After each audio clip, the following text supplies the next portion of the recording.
Hi, this is Dutch Thompson with MP3. That stands for Move Past Pain to Performance. And we're live here with Dr. Ray Peat. Super excited, and it's such an honor it is to have Dr. Peat with us today. So in introducing him, Dr. Peat has a PhD in biology with a specialization in physiology. He is a professor, researcher, author, consultant, and artist. He's helped people around the world with his research on environmental stressors, dietary nutrition, and hormones.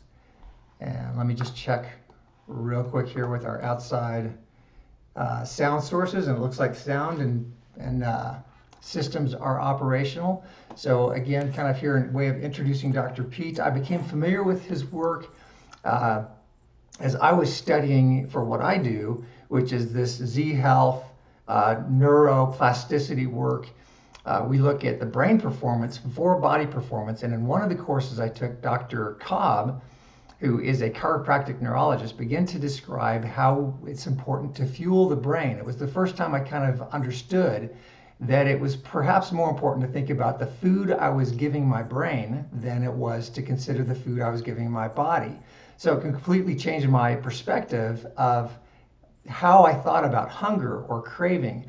How could I perhaps orient my body to want more of the things that were good for my brain? And then I was introduced to Dr. Ray Peat, and his work is amazing. Shortly after I started following his guidelines, I started feeling a lot better, a lot stronger, a lot more consistent energy.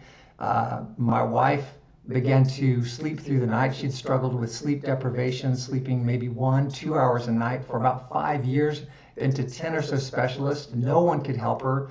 No medication could assist her. And when she started following Dr. Peat's guidelines, and we started understanding some of his ideas, she started sleeping through the night, which was a massive impact for our family, of course, as you can imagine. So I'm going to bring Dr. Peat into the room now. Dr. Peat, can you hear me? Okay, fantastic. And Dr. Peat is going to be joining us audio today. So thank you for joining us. Dr. Peat, tell us, if you would, please, a little bit about yourself. How did you get into this line of work? I was about to mention that in the early 60s, there was a very dogmatic attitude in academic linguistics and psychology. And I thought the objectivity of science would be the place to follow up my ideas. And so there were nerve biology professors at the University of Oregon, and I thought I would go there and study brain biology with them. But my first quarter enrolled in graduate school there, I realized that neurobiology was at least as dogmatic as academic linguistics and psychology. The idea of objectivity had nothing to do with what they were doing in nerve biology and brain research.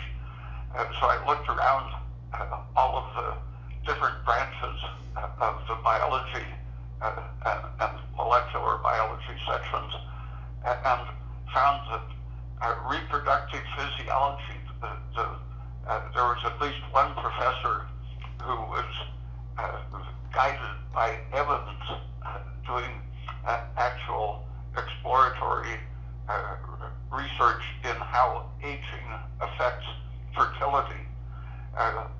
There were different sections, male and female, and I decided that the female side of reproduction would involve understanding also how aging and reproductive problems affected the developing ovum and embryo, and so in a way it incorporated what I was interested in, brain development. What are the factors in growing a brain and maintaining a brain? So reproductive physiology was what I specialized in, and especially the aging effects. It turns out that, in fact, the hormones associated with reproduction, progesterone, estrogen, and thyroid in particular, govern the energetic metabolism of all cells and influence the way the brain develops and functions and deteriorates. So it was something that I could continue to work on over the decades. So you appeared really at a key time in history, really, because all of these things that you just mentioned began to be manipulated, you might say, for good or for evil. I don't know, but you were there to see things begin to be deleted from our diets, and these hormones took on a radically different pattern of development than we'd seen before our time. Could you respond to that?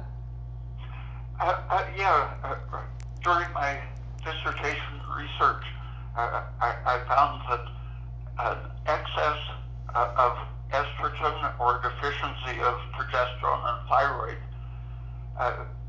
created a physiological state that was, as far as I could see, was identical to what was created by an oxygen deficiency or a vitamin E deficiency or an excess of polyunsaturated fatty acids. So I followed up the early research on unsaturated fats and how vitamin E was involved in that, and found that the early vitamin E researchers, the Phsyiologist family, had seen that it was protective against miscarriage and infertility.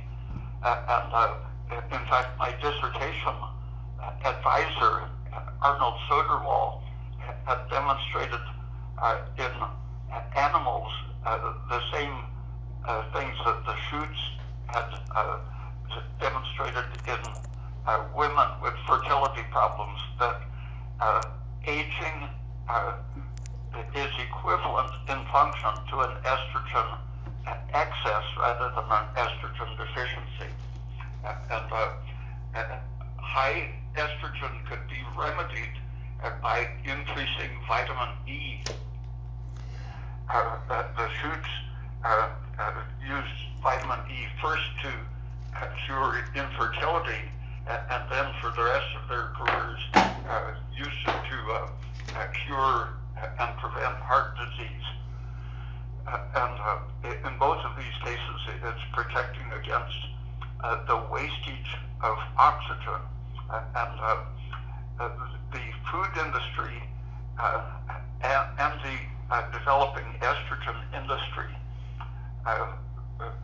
were not supportive of that line of research, because it suggested that both estrogen and polyunsaturated fats were toxic and age-promoting. And so the idea of vitamin E being nothing but an antioxidant was developed and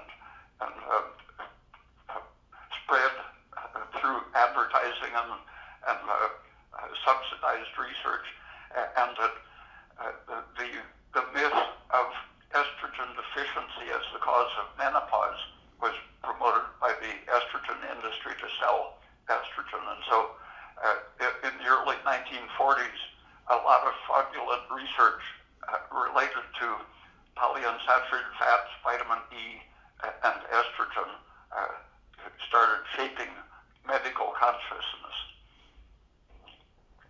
So one of the reasons I love your work, Dr. Peat, is because you do just confront us a lot of statements or maybe truisms that we are tending to believe today. And what you say is in direct contradiction to many of the things we read, and I, for one, trust you instead. So in particular, when we look at vitamin E, as I look at, you can find lots of research that says it might be a really bad idea to take vitamin E. What do you think of that? I put it in the category along with the growing research scaring doctors about using thyroid supplements. Both of these have such a broad therapeutic effect that it really impinge on the sale of drugs in all of those areas. Circulatory disease, reproductive disease, mental deterioration, all of the degenerative diseases are affected by both thyroid and vitamin E.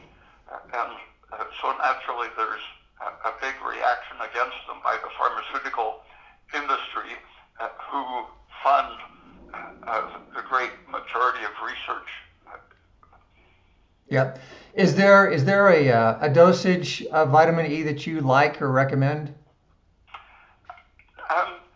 No, I haven't kept up with what's currently going on.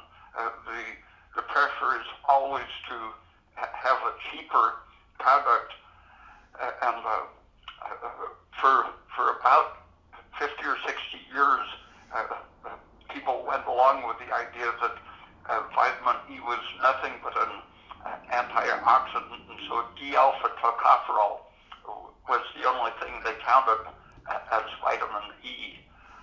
But now there's growing recognition that the other isomers have at least as much value as the antioxidant fraction. The D-alpha isomer is only a small part of the function. Do you take vitamin D, or is there a product that you like? No, I pretty much stopped using it myself when the industry went through big changes about 15 years ago, and they started selling a lot of soy oil diluted vitamin E.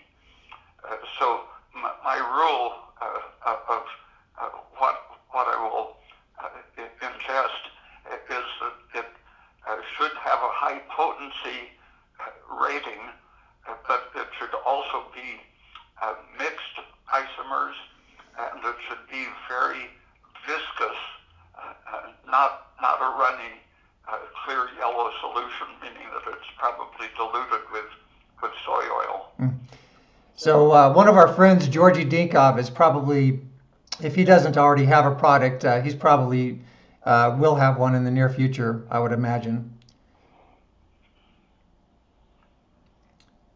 So something else that we're, I guess in the stream of conversation that we're having now is there are some really cheap things that we can take that are really, really good for us. Vitamin E being one, but also aspirin. So could you tell us a little bit about your perspective on aspirin? Yeah, aspirin was first it was demonized when the Tylenol company wanted to sell their product. It was already known to be liver toxic. Before they created the RISE syndrome, that was really an advertising campaign for Tylenol more than a real syndrome. For example, a study in Australia looked at cases diagnosed as RISE syndrome and found that they were more likely to have taken Tylenol than aspirin. So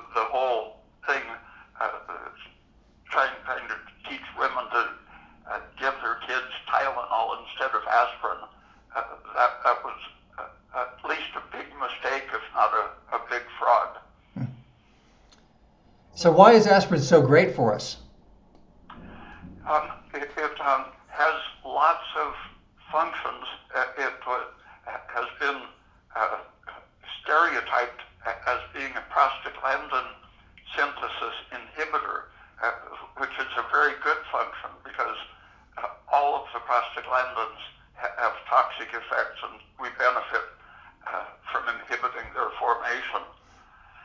But it has various functions besides that. Anti-inflammatory, protecting against nitric oxide, reducing all of the major promoters of inflammation, antihistamine effect, for example, antioxidant effect even.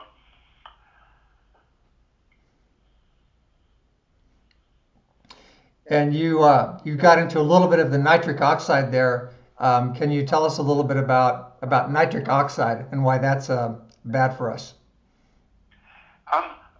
In the years early 90s, when nitric oxide was discovered that it's produced in the body, not just by smog from car exhaust, but the body actually makes it. In the first years, it was identified as the promoter of several inflammatory and degenerative diseases. For example, in brain trauma, it's a major mediator and continuer of the damage caused by the brain injury. And blocking it will block progression of the brain injury. But as soon as it became associated with the vasodilation of erection, virility, the industry selling Viagra promoted a change in ideology, and suddenly when Viagra became a product, the mood changed, and everyone was saying nitric oxide can be promoted by eating beets or various foods or supplements, taking arginine, for example, and it became almost a health food idea to promote the production of nitric oxide, but that only followed the industry of increasing virility. It didn't have a sound biological basis, and they're even using, for example, several years ago, I had a friend with pulmonary hypertension, and her doctor actually prescribed Viagra because it would supposedly open up blood vessels to the lungs, reduce the heart pressure, back pressure on the right ventricle. But actually she died, I think, much quicker for having the increased nitric oxide. And it became a fad for giving to newborn babies to improve their breathing. And so one of the things a lot of doctors were rushing to do was to give COVID virus patients nitric oxide to improve their breathing. It's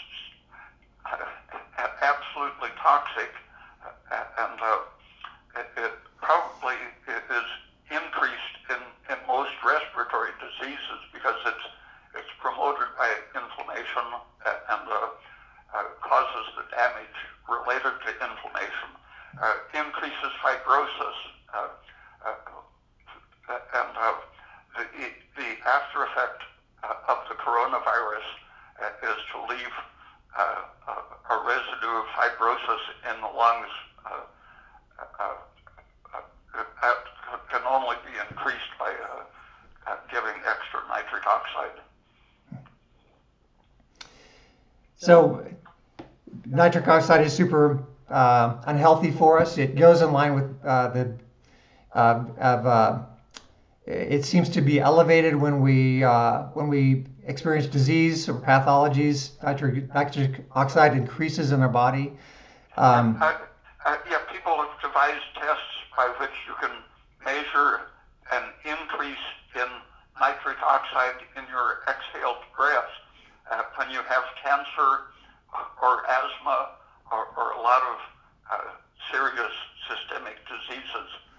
It escapes from the lungs in high enough concentration that it's like exhaling smog. One of our viewers has asked if nitric oxide feeds viruses. Yeah, that's a major argument by the proponents that our white blood cells are known to produce something like Clorox and nitric oxide, and so those are part of the equipment of white blood cells for killing things, but luckily they use them in the immediate vicinity.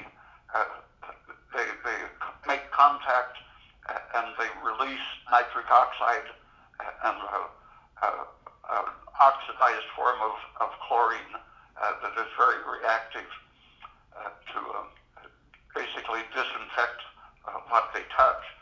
But when you try to use it systemically, unfortunately reacts more with the host than with the infection.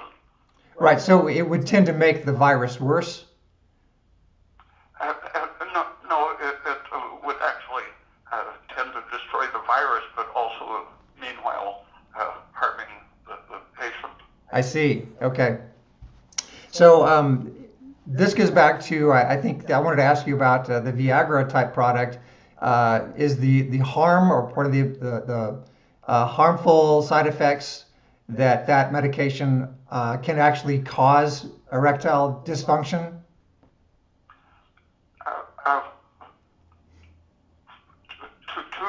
Too much nitric oxide damages nerves, and what was covered up in that whole erectile function research system was that how the erection works is that testosterone activates, strengthens muscles that constrict around the veins leading the penis, letting the inflow stay put inside the penis because the outflow is blocked by the supporting function that requires testosterone to strengthen those muscles and activate them.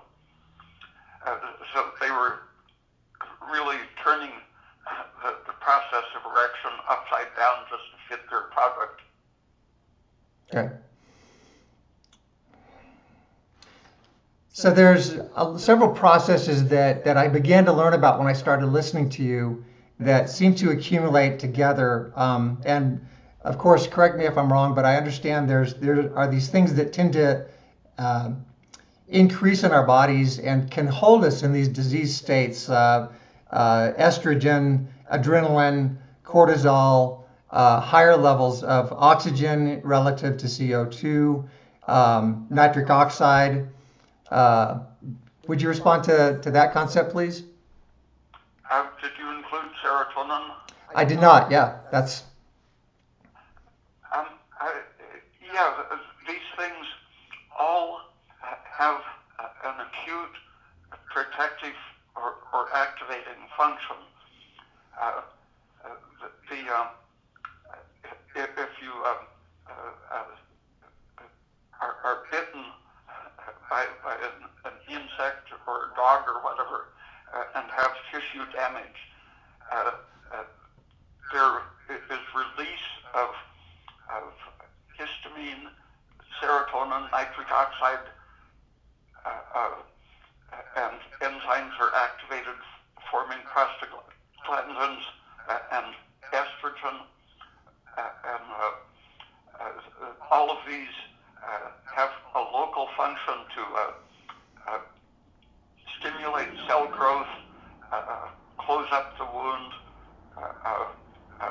activate repair, and fill in with fibrous tissue if nothing better can be done.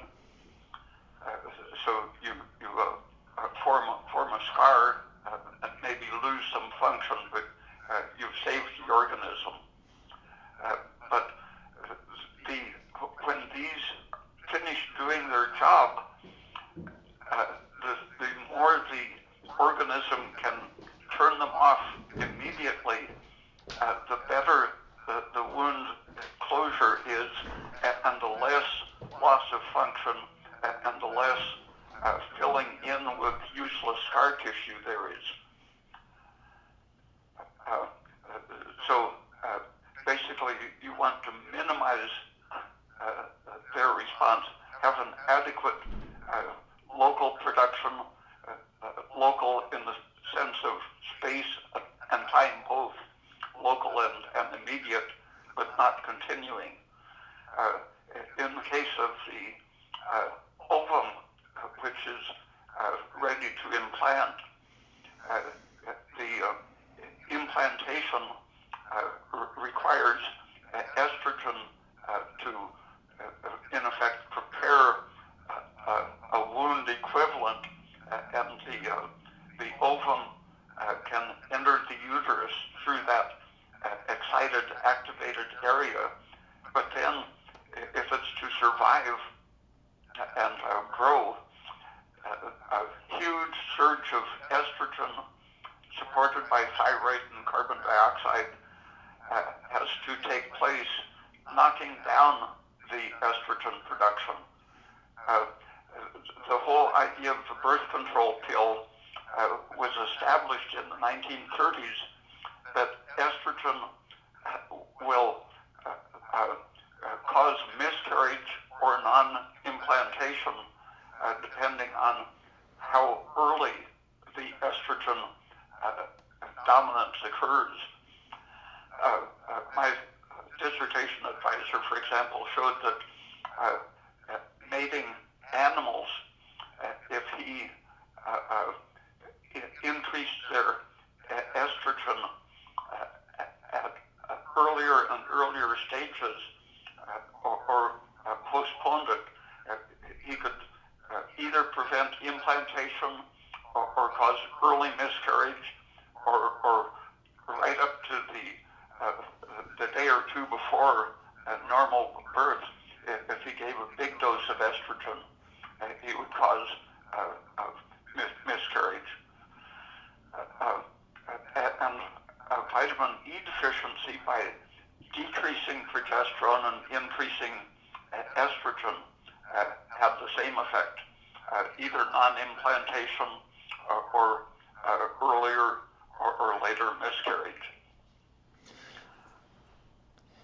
Okay, Dr. Peat, let me make sure that we have enough time here to get through the next series of questions. Since we got started a little bit late with our audio difficulties, do you have the freedom to go to 2:45 today? Yeah. Wonderful, thank you. All right, so diving right back in. Estrogen, if I'm hearing you right, it's great to have enough, but most of us have too much. Is that true? Well, not effectively too much, but too much in the wrong place. Everything stressful will tend to drive the respiratory system to work harder, and when the body is sensing energy deprivation, for example in diabetes, the cells aren't able to oxidize sugar, and so they sense energy deprivation, and signals of that sort caused by could be an estrogen excess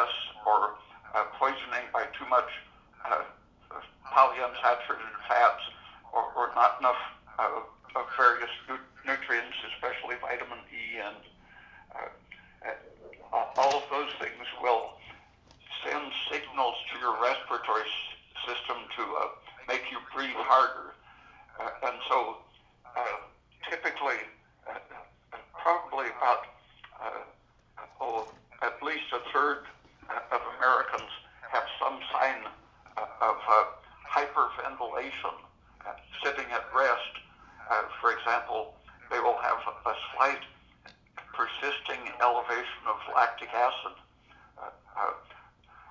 Well-trained athletes often have such an excess of lactic acid that they will be habitually hyperventilating, and the lungs will be slightly inflamed as a result of the lactic acid and the overuse, and they will lose efficiencies.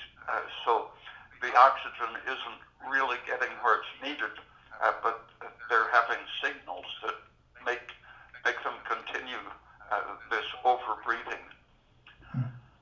And that's where the therapeutic effects of increased carbon dioxide come in, because the lactic acid is one of the main signals to turn on compensatory overbreathing, and carbon dioxide can, by being increased in the system beyond what the cells are able to produce, when they aren't oxidizing properly, they aren't making enough CO2. So adding some CO2 to your environment will allow your cells to stop producing so much lactic acid.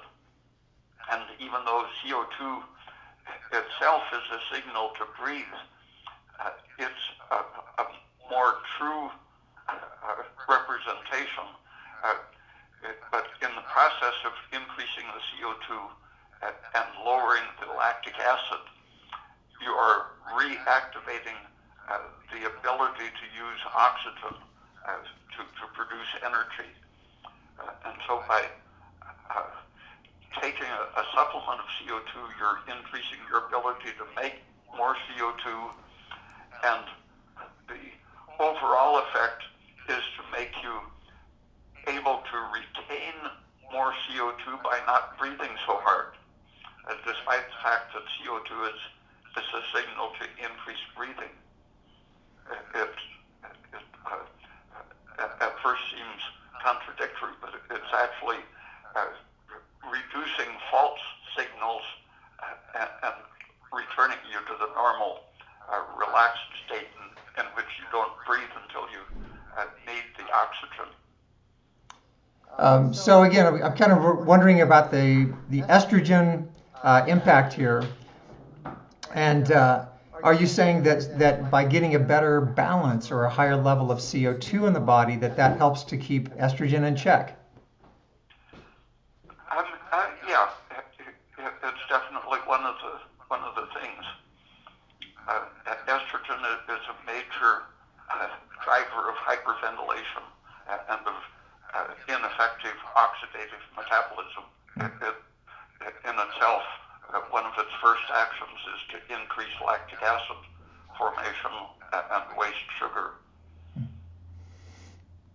So one of the things that I really started to enjoy about your discussions, and I want to encourage all of our listeners right now to get in some time watching some of the YouTube videos and other places, podcasts where Dr. Peat is.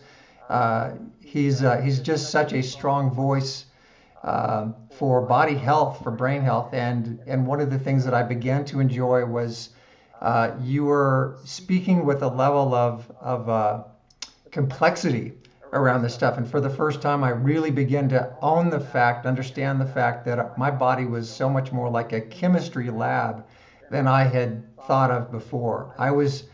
Before I'd go to the grocery store and I would buy the food I felt like buying. I would buy what looked good. And then when I started listening to you, that completely changed. And I started to think, okay, what things am I putting in my body that are impacting me and my hormones?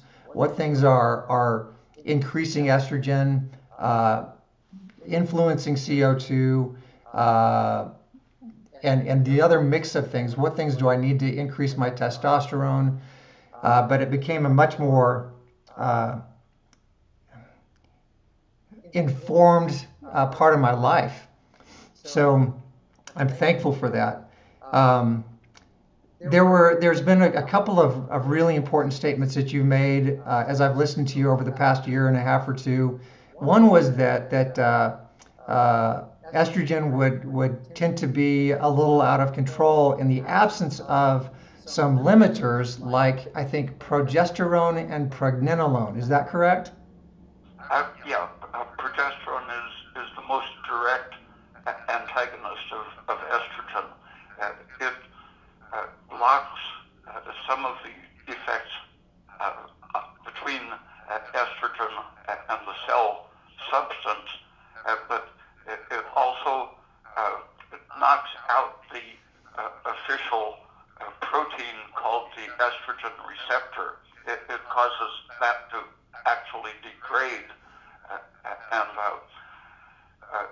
inhibits enzymes that would continue to activate estrogen. It shifts the activity, for example, to convert estradiol, the powerful estrogen, to estrone, the inactive estrogen, and to activate the enzyme system that transfers sulfate and glucuronic acid onto the estrogen molecule, making it water soluble so it leaves the cell and then leaves the body in the urine or bile. And it inactivates the aromatase enzyme that inhibits it. So I've counted around a dozen specific enzymes that are activated or inactivated in exactly the right way to eliminate estrogen. It's hard to imagine how a single molecule, progesterone, can have such a highly organized, systematic effect to relieve the body of that one molecular system, the estrogen system. Yeah, I've was recently made familiar with some of the research I think happening with concussions or TBI, traumatic brain injury, and using progesterone as a early aid or supplement to help overcome that, and they've had a lot of success. Is that your understanding? Yeah. Estrogen, like cortisol, they travel together. Cortisol increases estrogen, and estrogen directly and indirectly increases cortisol. And depression increases both of those. And so progesterone is also the antagonist of cortisol. And so basically all of the endocrine effects associated with depression and anxiety are protected against by progesterone. Did you hear about the Science News article recently that observed that progesterone is effective against the COVID virus? I did not. Wow. Okay. Amazing. Now you have a really, I think it's the only product that you've made, and that's the Progesti product. Is that correct? Yeah. I in 1976 started seeing women who fit the research that I had done for my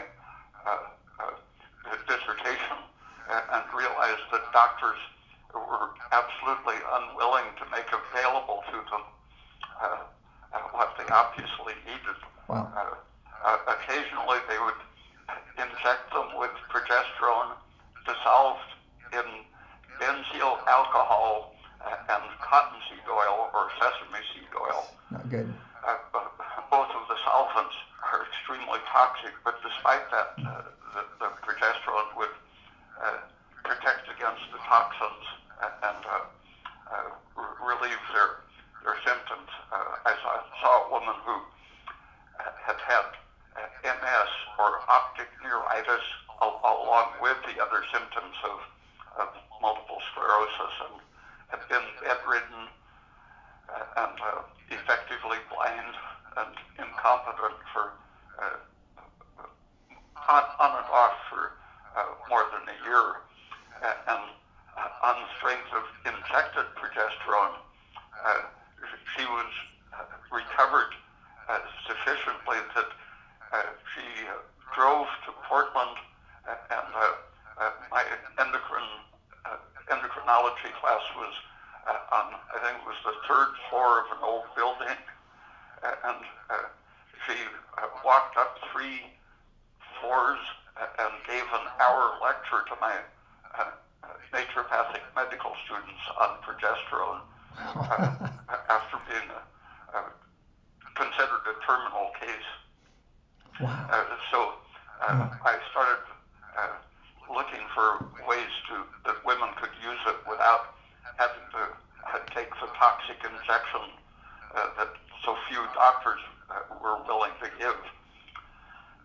And tried lots of different solvents that would make it effective orally or through the skin.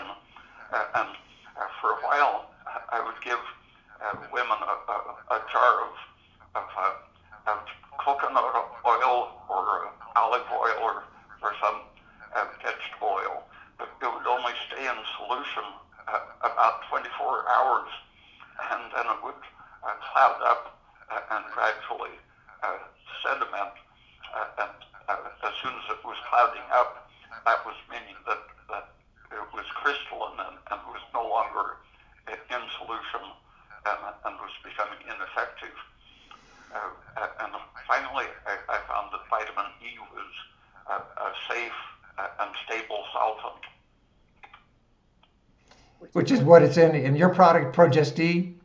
And you can find out more about that at my website. I've got Dr. Peat's product posted there and where you can get it.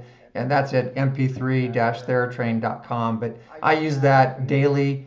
Most of my clients use it, and I have them get it because it's just so incredibly good for our body. To summarize kind of a few points of where we've been, there are some things that are amazing for our body. It's fantastic for us to get some very inexpensive items into our system. We're having very high level of difficulty getting these because of the way foods are processed today, because of the foods that we're eating. But Progest-E is amazing. Just plain old uncoated aspirin is amazing. Higher dose probably is the 325, I think, is what I would recommend. Does that sound okay, Dr. Peat? What was that? I was suggesting that higher dose aspirin, the adult tab, might be a good protocol for most people. Anything with safe diluents or excipients. I the pure crystals, aspirin USP. They sell it for animals and whatnot. It only costs about $15 a pound is the typical price. Okay, but do you think that adult dose is probably a healthy general place to start for most of the population, adult population? Yeah, anything that doesn't have silica in the tablet, for example. Right. Which is, again, just really want to celebrate you and your work. If you listen to Dr. Peat Long, there's definitely consistent themes that you're going to hear. So many of the supplements that we do have access today are problematic because they have weird stuff in them. Powders, silica, things that are silicone dioxide that are really harmful for us. So if we're trying to put something good in our body and we're putting something in that's bad at the same time, of course, that's going to be more toxic for us. So Dr. Peat, something I really want to touch on today, and then I know that we also want to touch on the COVID-19 as it's developed around us, and some very interesting things with that in our world. But before we go that direction, if you could speak to the hypothyroidism epidemic that we're facing. Rhoda Barnes was a PhD thyroid researcher in the 1930s who then later got a medical degree and practiced based on his early research on thyroid. He studied hypothyroidism in Eastern Europe and a bad diet, high cabbage intake was the common basic diet, and cabbage contains anti-thyroid agents. And he saw a very high mortality from both cancer and heart disease, also breast cancer in those areas. And as soon as the person was given either a better diet or a thyroid supplement, they didn't succumb to those diseases. And he did animal research backing up how it works, showed that hypothyroidism, if you take out a person's thyroid gland, immediately their cholesterol rises. And if you supplement thyroid, just as immediately the cholesterol returns to normal. And so in 1936, he had already knocked out the cholesterol theory of heart disease. It's really the hypothyroid explanation for heart disease. The hypothyroid blood vessel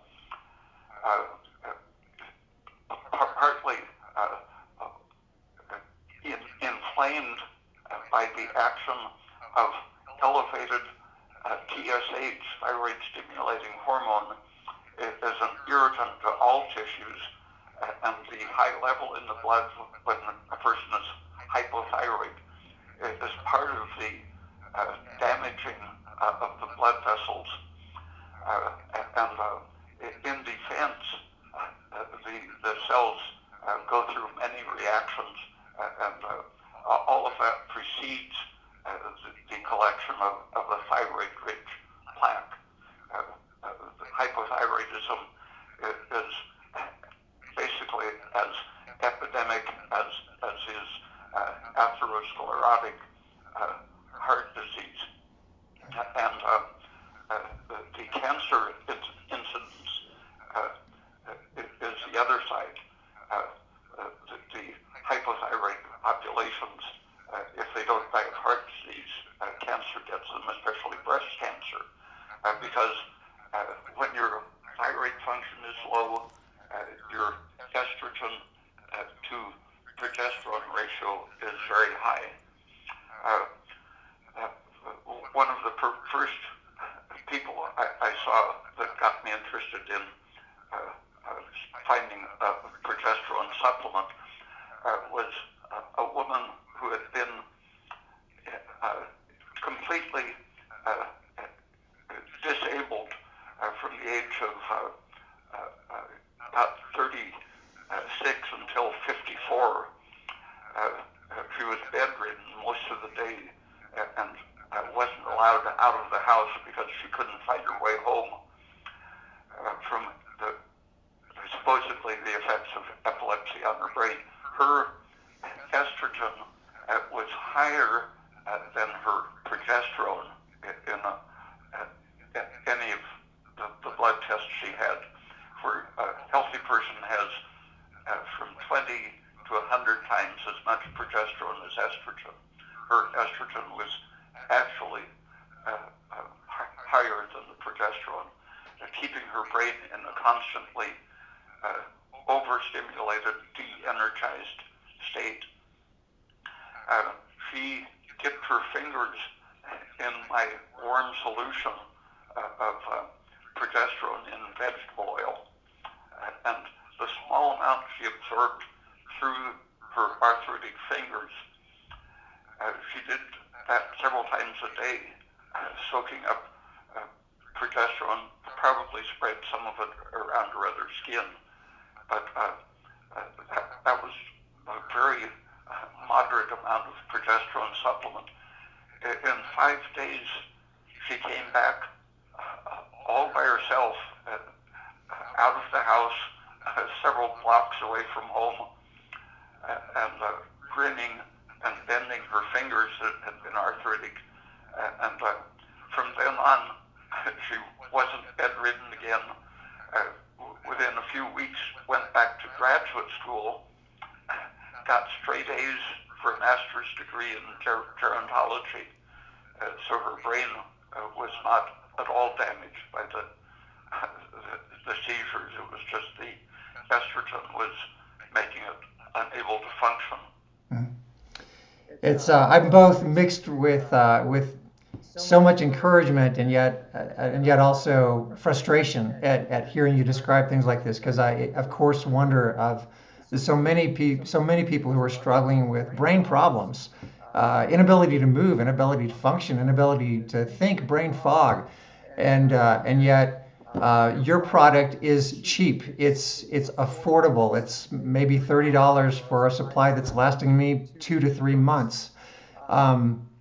So it's. And if a person is supplementing their thyroid and eating an ideal diet, a young person, a woman in her 30s or 40s, for example, who seems to be heading towards menopause, just taking a dose to support her normal luteal phase cycle, often she will reestablish her own cycles and not need to supplement. It has a restorative effect on the ovaries and other progesterone tissue. Yeah. The brain is a major source of progesterone production, and progesterone supports the synthesis of progesterone.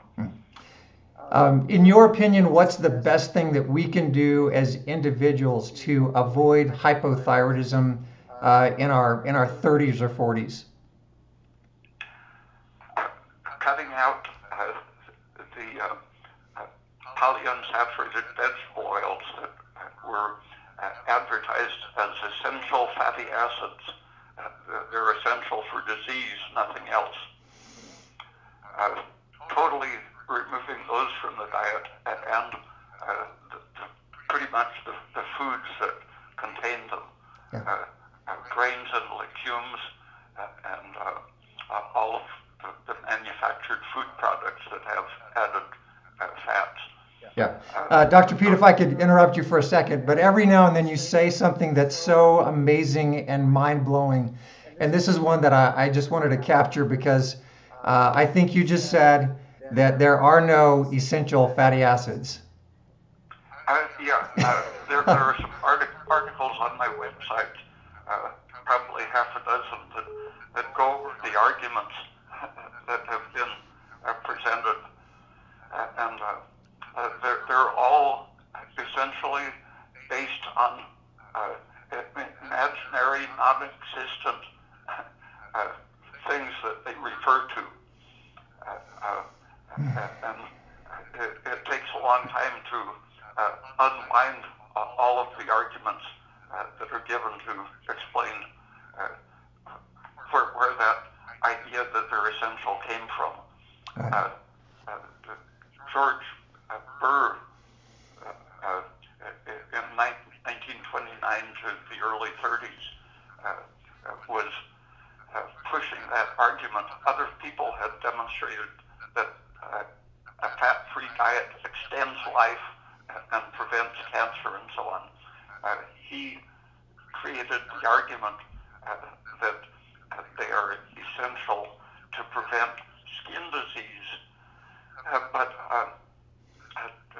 15 years later, the same skin disease was produced by a diet deficient in vitamin B6 and zinc, for example, and on a totally fat-free diet, these symptoms were cured by a supplement of vitamin B6, duplicating George Burr's diet. But George Burr was working before these vitamins had been discovered, so he didn't know what they were really deficient in. He said they were deficient in certain fatty acids.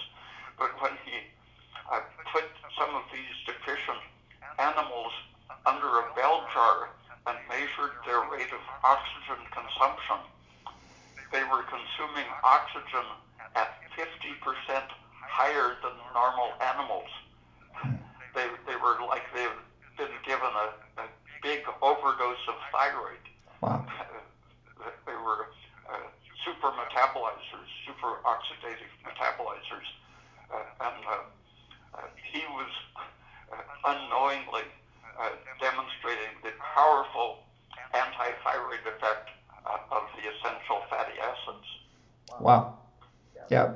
So basically, like you said, the most important thing we can do to change the health of our thyroid and give us a better grasp or potential for health in the future is to avoid PUFAs, polyunsaturated fats.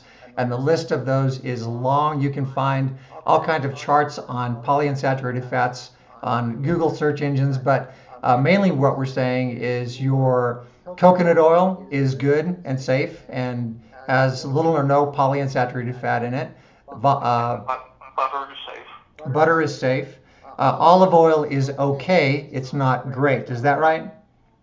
Yeah, in moderation. It has about 10% of the PUFA, so you don't want to eat it chronically in significant amounts just for flavor. Yeah, but if you think about that, this was so frustrating to me because I looked at every bag of chips on the grocery store shelf. Every single one is based in PUFA oils. So you cannot walk down the potato chip aisle and buy a potato chip bag of anything that's not toxic. There might be one brand that I can recommend. It's Boulder, I think coconut oil and sea salt, but that's it.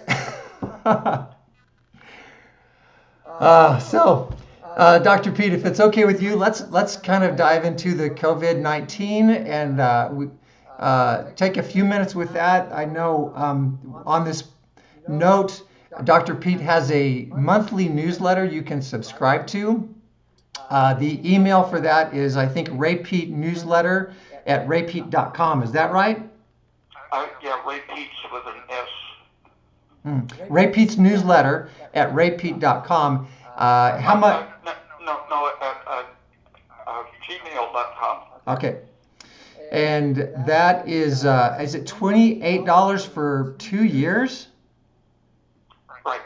Okay, so that is an unbelievable value. One of the things that you will get from Dr. Peat is a tremendous value for minimal investment. That's 2 years of monthly newsletters, and the one he's working. No, they're bi-monthly. Okay, every other month. Thank you for your correction. But the next one he's working on is on the COVID-19 issues that we're facing. So, Dr. Peat, if you can discuss that some, that would be wonderful. Starting in March and continuing through April, I began looking at the CDC's weekly reports of hospitalization and deaths from flu-like illnesses, along with their total mortality. Given weekly, I looked back to the beginning of the year and all the way through 2019 and several preceding years, and saw that basically, according to the CDC's mortality figures, nothing up to their latest figures, early April, basically nothing was happening out of the ordinary. And looking around the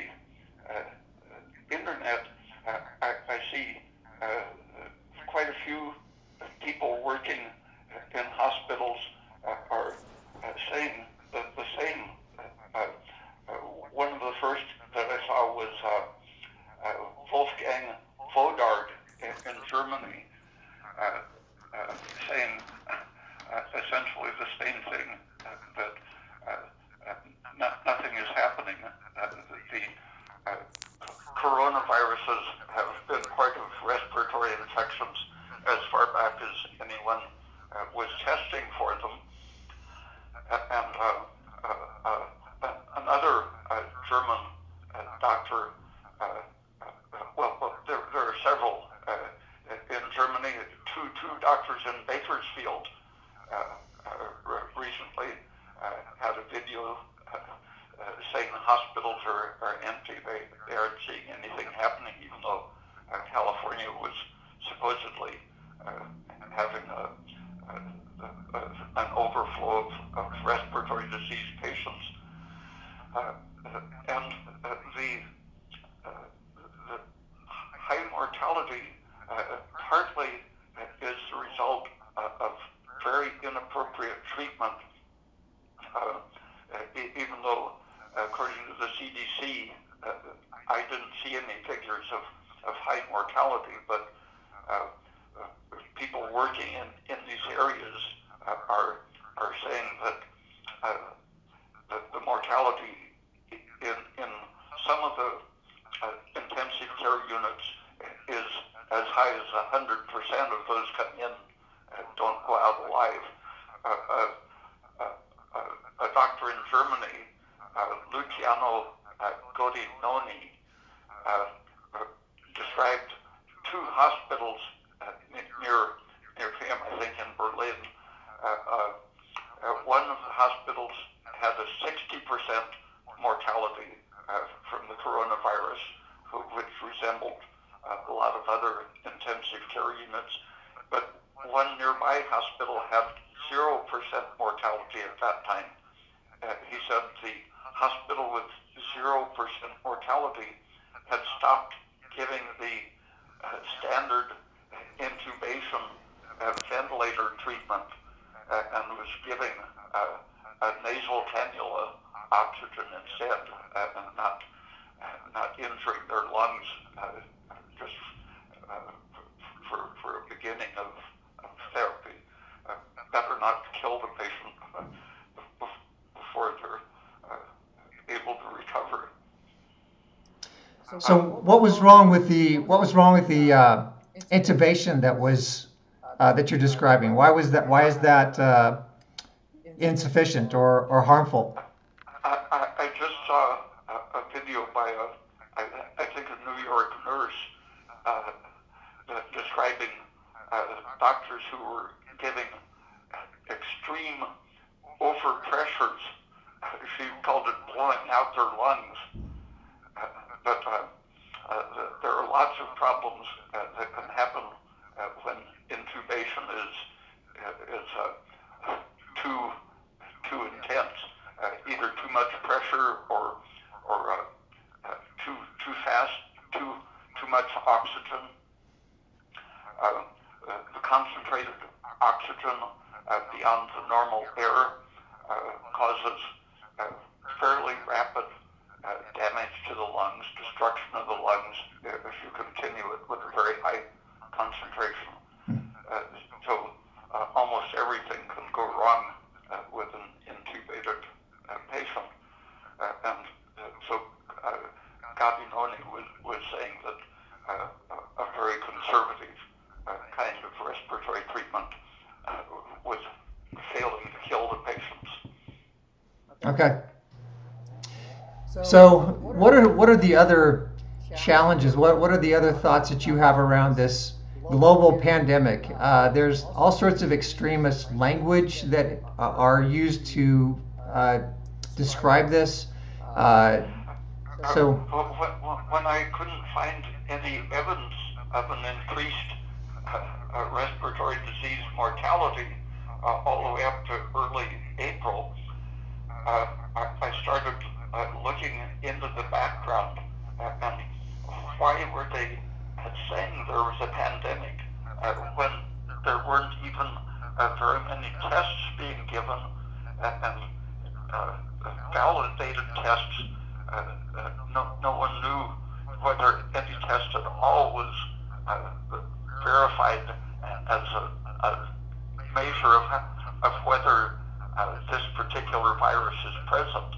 And even if it's present, why did they think it was going to be a pandemic, super infectious, and a high mortality per infection? Right. There was no data at all before they started putting out these ideas. Absolutely no meaningful scientific information. Two doctors at Stanford, for example, Jay Bhattacharya was one who wrote an article in, I think it was Wall Street Journal,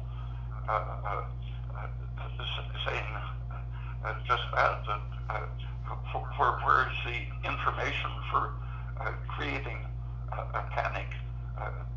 As far as he could see, nothing was happening. And when you look farther into it, you see that the idea of a pandemic had been proposed in a meeting organized by Johns Hopkins University, World Economic Forum, and the Gates Foundation, proposing that an imported bat-derived coronavirus infection would create a pandemic in the United States, maybe kill 2.5 or 2.2 million people. That was discussed in last fall, before there was any hint of a Chinese virus. But the plan was all ready, and the thought was in everyone's mind in the government that there could be a pandemic, it could kill millions, and so with no evidence except at the end of December and in January, finally the Chinese gave the chemical description of this virus. Within days, it was announced that a deadly pandemic was underway. Absolutely no basis on the level of reality in the information to make those statements. And meanwhile, nothing was showing up in the CDC's mortality, hospitalization, and infection rates. What did show up was a shift as influenza identified lung infections decreased. Exactly, the coronavirus identified infections increased. So the curve of infections stayed the same. And this was during a time when doctors were being advised to diagnose, when in doubt, diagnose coronavirus as the cause of death. Right. So people were simply inclined not to make a guess that it was influenza, but rather coronavirus that was causing the death. So the propaganda and language change explains a lot of it, but irrational, panicking propaganda statements, I think, is clearly what was happening in January, February, and March. Has this damaged the WHO's credibility? Oh, if you look at the history of the WHO, it's only a little better than the CDC, and a lot of the same people go back and forth between the U.S. Public Health Service, CDC, and World Health Organization. And I've been following the credibility of the CDC for about 60 years. I got interested in the lies they were putting out regarding radiation damage from nuclear fallout in the 1950s. that several cover-ups, 1953, 1957, early 60s, and then later the 1979 3-mile Ivalent radiation leak. They were just causing the real data to disappear and putting out happy statements. Nothing has happened. So for real public health emergencies, they were saying everything is fine. Don't leave the area. Don't save yourself from the radiation exposure. So the 1976 swine flu. Everyone should look at a CBS program. I think that program was in '79. Phil Donahue had the CDC's head of the influenza vaccine section. He was in charge of evaluating influenza vaccines for several years, and he kept telling his superiors that the vaccine would do more harm than protection. Finally, when the swine flu vaccine was being put through and about to go public, he went against his supervisors who were ignoring him and went on the Phil Donahue television program and explained the absolute absence of safety evidence and the evidence that it would be neurotoxic. Later, CBS 60 Minutes program did a good evaluation of what had happened and showed that the swine flu epidemic never happened, was a total fraud, and caused thousands of paralytic diseases and many deaths. So looking back at the public health agencies, in the U.S., they're a uniformed service parallel to the Army, Navy, Marine Corps, etc. And they follow orders, and insubordination is a big thing. So science doesn't have any place in those organizations. It's all authority and obedience. Yeah. So this is such a exciting conversation, and I love everything that you have to say, Dr. Peat. Let's move toward wrapping up here. We've gone overtime. I'm so thankful again that you've joined me. I know we could go for another 5 hours and not even scratch the surface on what we could potentially get into.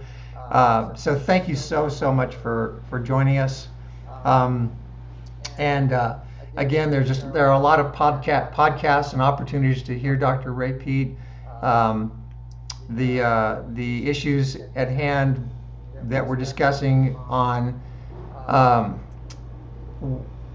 best medical care and why we might not be able to get it due to misinformation or due to companies that may be seeking their profit beyond our well-being. These are obvious things that we wrestle with, but you want to listen to Dr. Peat to get an idea of how you can become your own healthcare professional, your own body doctor, so to speak, so you can take care of yourself and be educated about these things. Dr. Peat, thank you again for joining us. Do you have any last comments before we sum up here? No. Thank you for doing the program. I'm so thankful again. Thank you for helping my wife sleep through the night. Thank you for helping so many of my clients. I think you are just an amazing person, and I hope many of our watchers, our viewers, are able to benefit from this dialogue today. And I hope I can have you on again sometime and visit with you some more. Thank you, sir. Okay. Bye. Bye.